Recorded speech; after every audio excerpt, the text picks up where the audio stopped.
আজি কামাখ্যা মন্দিৰ যাওঁ বুলি ওলাইছোঁ।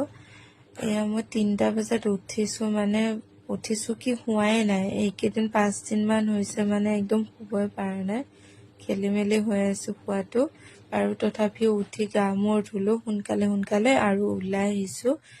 মানে বহুত লাইন ধৰিব লাগে ন, আৰু আহি পাই মানে দেখিছোঁ মানে আমাৰ আগতো মানে 700টা মানুহ গৈয়ে পাল, ইমান লম্বা লাইন।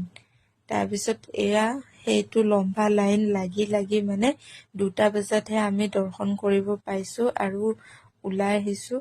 বাৰু দৰ্শন কৰিব পোৱাৰ পিছত গোটেই দিনটোৰ ভাগৰখিনি গ'ল। আৰু এইটো দেখিছেনে, ইও মোৰ লগত ফটো উঠিব আহিছে। তাৰপিছত আমি ভোগ খালোঁ। আৰু এইযোৰ ভিতৰত যে মাৰ গৰ্ভাশয়টো স্পৰ্শ কৰিব পাৰে, তাৰ পৰা বামুণে মোক দিছে।